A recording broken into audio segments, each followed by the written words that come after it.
Okay, welcome to the Stampscapes lab. We're going to do a quick test here with some glow-in-the-dark kind of effects. We're going to see if I can get this to work.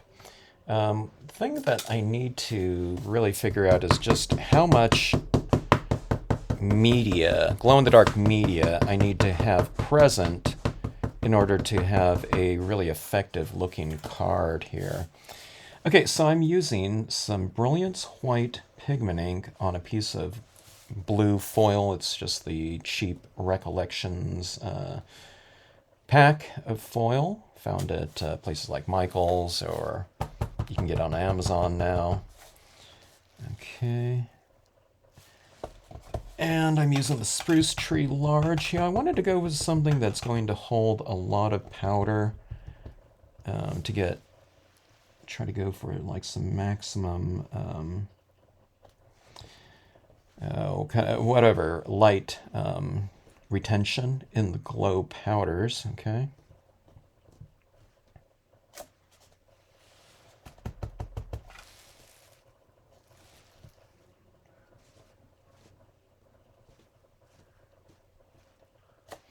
So something like that. Okay, just white impressions. And let's put a moon up here, okay? So I'm trying to decide whether I want to use some of the Brilliance here. Let's do a test here. I have some glow-in-the-dark paint. It's the plaid glow-in-the-dark, acrylic paint here. Maybe I should, use the acrylic, actually this paint here, to stamp my trees out and somehow, do like a brayer, brayer out some of this paint and brayer it out onto the stamp and make a, acrylic paint impression. And maybe that would be good. I don't know. But again, I'm just kind of doing some tests here. I want to see how much media is needed for that adequate light retention, so we can get that effect that we're going after from, flipping off the lights and having this glow. Okay, so the powder, glow-in-the-dark powder here, right over the top of that acrylic paint, and right over the top of, hopefully, the still moist Brilliance white pigment ink down here, okay? I don't expect that Brilliance white to dry real fast, and, the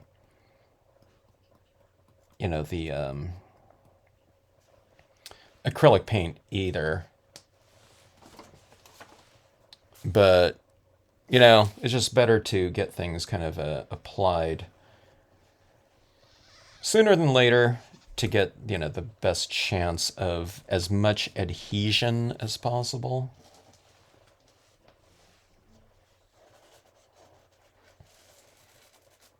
So not much of a scene here. But again, I just wanted to do something pretty fast. Maybe I should let that set a little bit longer. A little bit more of a chunky application of that, and you can see where I've kind of really built up some of that ink on there. And on my trees down here, what this powder looks like, it reminds me of like a detailed embossing powder. Of course, this is an embossing powder. It's just, a glow powder, so none of that type of embossing needed on here. Now that's just going to dry, and there might be some, some residue, powdery residue coming off of this still. I'm not sure. If there is, after I kind of tap it off, after it dries, I'll see if I need to seal this down with a spray sealant. Okay, on here,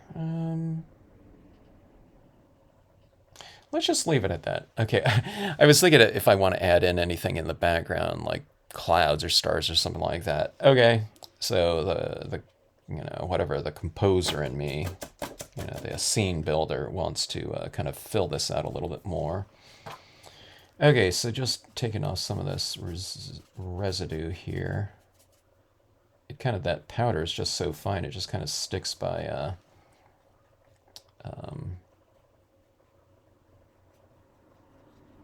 whatever, static on this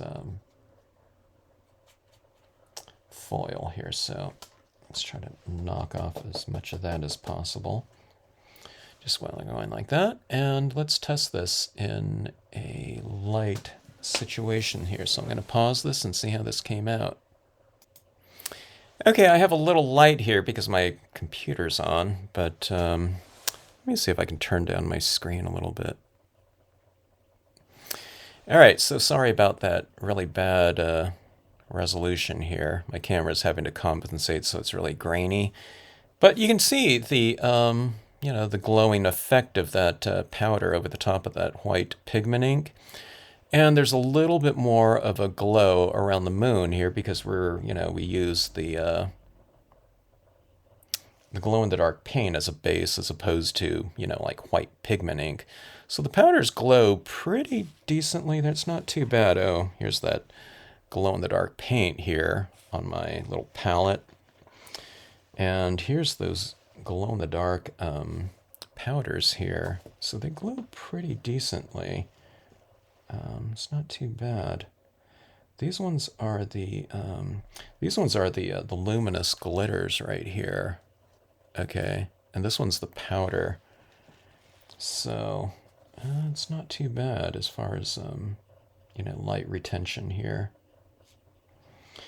All right. So anyway, we'll have to figure out some different usages of the glow in the dark and how kind of we can put these into application for kind of an effective, you know, lights out type of usage of this with certain types of imagery. Certain types of imagery might be a little bit too delicate. So you might have to go for something fairly bold because it's going to, you know, the powders will adhere to it. And unless you want to go for something really subtle in there. But, you know, you really have to have some of those powders. I've tried it on some of the other types of images that are a little bit more delicate, you know, more linear and tonal rather than solid. And you can get some effects on there, which look pretty cool if you want something kind of more minimal in terms of the effect. But if you want something to really kind of glow, you know, for someone, if I'm giving a card to a kid or something like that, I would probably go for something a little bit bolder like that. Or you can do like hidden things too, maybe. I don't know.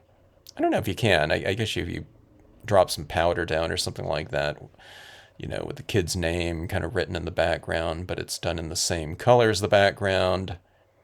And then you put some powder on it, it'd be kind of interesting if, you know, something kind of stood out glowing or something like that. Or, you know, you have a winter scene, but maybe just the deer glows or something like that, where it's like a white deer or stag against a snowy background. I don't know. I'm just kind of thinking out loud here. And then, you know, they'd throw out the lights and, you know, something would reveal itself. So it could be kind of interesting. All right. Anyways, thanks for jumping on here on the with the Stampscapes lab.